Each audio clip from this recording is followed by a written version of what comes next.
नमस्कार दोस्तों, हमारे YouTube चैनल पर एक बार फिर आपका स्वागत है। आज मैं आपके लिए एसएससी सीएचएसएल एग्ज़ाम 2022 के 27 मई की तीनों शिफ्टों का एनालिसिस लेकर आया हूं, जिसमें हम बात करेंगे तीनों शिफ्टों में पूछे गए प्रश्नों के बारे में। इससे पहले यदि आप चैनल पर नए हैं तो चैनल को लाइक और सब्सक्राइब कर लें, जिससे आगे आने वाले और भी इंपॉर्टेंट एनालिसिस और वीडियो आपको मिल सकें। तो चलिए हम एक एक करके बात करते हैं कि आज क्या क्या क्वेश्चन तीनों शिफ्टों में पूछे गए हैं। तो पहला क्वेश्चन है, मेरी कहानी आत्मकथा के लेखक कौन है। तो देखिए, हर शिफ्ट में बुक्स के ऊपर कम से कम 2 क्वेश्चन आपके पूछे जा रहे हैं। तो अगर आपका पेपर है तो आप बुक्स के बारे में जरूर पढ़ के जाएं, क्योंकि इनसे संबंधित प्रश्न आपके 100% पूछे जा रहे हैं। तो मेरी कहानी आत्मकथा के लेखक कौन है? कमला दास। अगला पूछा गया था, ऑटोबायोग्राफी बुक के लेखक कौन है?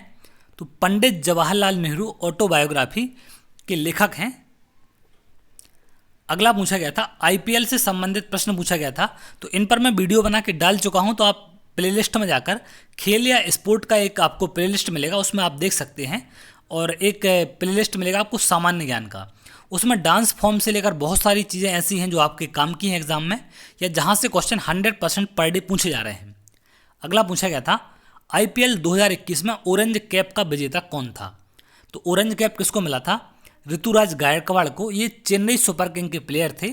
अगर बात की जाए पर्पल कैप की, तो ये मिला था हर्षल पटेल को। ये रॉयल चैलेंजर बेंगलुरु के प्लेयर थे। और 2021 में कौन सी टीम विजेता रही आईपीएल में? सीएसके, चेन्नई सुपर किंग, और उपविजेता थी कोलकाता नाइट राइडर्स। तो इन बातों को भी आपको यहाँ पर याद रखना है। अगला क्वेश्चन पूछा गया था, breakthrough of the year के लिए लॉरियस वर्ल्ड स्पोर्ट अवार्ड किसके द्वारा जीता गया था? तो ये 2022 में नीरज चोपड़ा को इसके लिए नामित किया गया है। तो ये इसके विजेता हैं। अगला क्वेश्चन पूछा गया था, भारत का पहला क्षेत्रीय ग्रामीण बैंक कौन सा है? तो पहले क्षेत्रीय ग्रामीण बैंक की अगर हम बात करें तो प्रथमा ग्रामीण बैंक पहला क्षेत्रीय ग्रामीण बैंक है, जो कि उत्तर प्रदेश के मुरादाबाद में स्थित है। और इसकी स्थापना कब हुई थी? 2 अक्टूबर 1975 में। तो इस बात को भी आपको यहाँ पर याद रखना है। अगला पूछा गया था, बीसीसीआई की स्थापना कब हुई थी? तो 1928 को बीसीसीआई की स्थापना हुई थी। वर्तमान में अध्यक्ष की बात करें तो सौरव गांगुली है। और मुख्यालय कहाँ पर है? मुंबई में। तो इनके बारे में जो इम्पोर्टेंट संस्थाएं हैं देश की, उनको आप जरूर देख के जाएं, उनसे क्वेश्चन आपके पूछे जा रहे हैं। अगले क्वेश्चन की ओर बढ़ते हैं। अगला पूछा गया था, WHO की स्थापना कब हुई थी? तो WHO की स्थापना की अगर हम बात करें तो 7 अप्रैल 1948 को हुई थी। WHO का फुल फॉर्म क्या होता है? World Health Organization. और इसका मुख्यालय कहाँ पर है? जेनेवा, स्विट्जरलैंड में। अगला पूछा गया था, कौन सी नदी महाराष्ट्र में 80% बेसिन बनाती है? तो कौन सी बनाती है? गोदावरी नदी। अगला क्वेश्चन अनुच्छेद के ऊपर पूछा गया था। अनुच्छेद पर भी हर शिफ्ट में क्वेश्चन पूछे जा रहे हैं। संघ लोक सेवा आयोग किस अनुच्छेद में है? तो अनुच्छेद 315 के अंतर्गत संघ लोक सेवा आयोग को रखा गया है। तो इंपॉर्टेंट जो अनुच्छेद हैं इनको भी आप पढ़ के जाएं। अगली बुक्स पूछी गई थी, अनफिनिश्ड अ मेमोयर पुस्तक के लेखक कौन है? तो बॉलीवुड अभिनेत्री हैं प्रियंका चोपड़ा, ये इस पुस्तक की लेखक हैं। अगला पूछा गया था, संघीय संविधान की विशेषता कौन सी नहीं है? तो ऑप्शन में से मैं बताना था कि उन 4 में से कौन सी विशेषता है जो संघीय संविधान की नहीं है। तो दोहरी नागरिकता इसका आंसर था, जो कि इसकी विशेषता नहीं है। तो यहाँ पर कुछ चीज़ें आप देख लें। भारत के संविधान की जो संघीय विशेषता हैं वो कौन कौन सी हैं? द्विशासन, लिखित संविधान, केंद्र और राज्य के बीच शक्ति का विभाजन, संविधान की सर्वोच्चता। अगला है कठोर संविधान, स्वतंत्र न्यायपालिका और द्विसदनीय। ये सारी विशेषताएं हैं। अगला पूछा गया था, दूध में कौन कौन से विटामिन पाए जाते हैं? तो दूध प्रोटीन, कैल्शियम और राइबोफ्लोविन विटामिन B2 युक्त होता है। इसके अलावा इसमें विटामिन A, D, K और E सहित फास्फोरस, मैग्नीशियम, आयोडीन और कई खनिज और वसा तथा ऊर्जा भी होती है। तो मेन इंपॉर्टेंट इसका शायद विटामिन पूछा गया था। तो विटामिन ऑप्शन पर डिपेंड करता कौन सा है। तो इसका शायद विटामिन D आंसर था, क्योंकि जो ऑप्शन में दिया गया था ऐसा बता रहे थे कि शायद विटामिन D करके कुछ ऐसा था। अब एग्जैक्ट ऑप्शन नहीं मिल पाया यहाँ पर।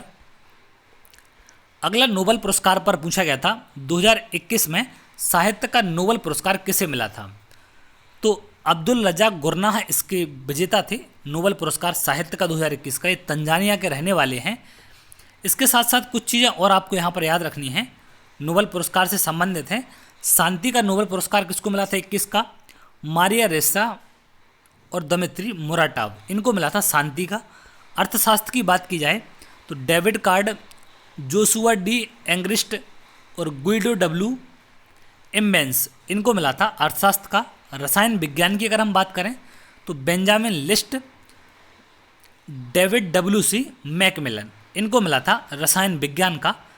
अगर हम भौतिकी की बात करें तो स्यूकरो मानेव, क्लाउस हेसलमैन, जियोर्जियो फेरिसी, इनको मिला था भौतिकी का। और चिकित्सा की बात करें तो डेविड जूलियस और अर्डेम पटापाउटियन, इनको मिला था चिकित्सा का। तो ये सारे आपको याद रखने हैं, आगे चल के आपसे पूछे जा सकते हैं। अगला पूछा गया था आयोडीन की कमी से कौन सा रोग होता है, तो कौन सा होता है? घेंगा रोग। अगला क्वेश्चन था पुरस्कार से संबंधित था, ज्ञानपीठ पुरस्कार 2021 के विजेता कौन थे? तो असमिया कलाकार नीलमणि फूकन इसके विजेता थे 2021 के। 2022 की बात की जाए अगर तो कोंकणी लेखक दामोदर मौजो, ये इसके 2022 के लेखक थे। अगला पूछा गया था बेले मुनप्पा हेगड़े से संबंधित एक प्रश्न आया था। ये कार्डियोलॉजिस्ट हैं, प्रोफेसर ऑफ मेडिसिन, ऑथर भी हैं। पद्म भूषण मिला था इनको 2010 में और पद्म विभूषण मिला है इनको हाल ही में 2021 में। अगला पूछा गया था निर्मला मेहता का संबंध किस नृत्य शैली से है? तो मणिपुरी नृत्य से संबंधित है निर्मला मेहता। तो इनसे संबंधित प्रश्न आपके पूछे गए थे। अगले कुछ प्रश्न हैं जो पूछे गए थे, लोकसभा से संबंधित क्वेश्चन पूछे गए थे, तो लोकसभा के बारे में आप जरूर देख के जाएं। अरावली पर्वत से संबंधित एक प्रश्न मिला था। संगीत में पद्मश्री किसे मिला, ऐसा कुछ करके एक प्रश्न पूछा गया था, बट यहाँ क्वेश्चन एग्जैक्ट नहीं मिल पाया। नृत्य से संबंधित एक एकेडमी पूछी गई थी जिसकी खोज किसने की। वाद्य यंत्रों से संबंधित 2 प्रश्न आज पूछे गए थे और इसके साथ साथ डांस उत्सव से संबंधित भी 3-4 प्रश्न आज देखने मिले हैं। तो ये सारे क्वेश्चन वो हैं जो आपकी तीनों शिफ्टों में मिलाकर पूछे गए हैं। तो बहुत सारे क्वेश्चन ऐसे हैं जो स्टूडेंट नहीं बता पाते। तो यहाँ जैसा कि आप लास्ट में ये देख रहे हैं, तो इस तरीके से हम लोग टॉपिक आपको बता देंगे कि आपके ये क्वेश्चन कहाँ से पूछे गए हैं, क्योंकि इनको रिकॉल कर पाना उतना थोड़ा सा मुश्किल होता है, क्योंकि एग्ज़ाम का थोड़ा सा स्ट्रेस रहता है, उस टाइम से निकल कर इनको बताना थोड़ा सा डिफिकल्ट होता है। तो ये थे आज की शिफ्ट के एनालिसिस। अगर आपको वीडियो अच्छा लगा हो तो वीडियो को लाइक और चैनल को सब्सक्राइब कर लें, जिससे आगे वाले और भी इंपॉर्टेंट वीडियो आपको मिल सके। तो चलिए बहुत जल्द अगली वीडियो मिलेंगे, तब तक के लिए बहुत बहुत धन्यवाद।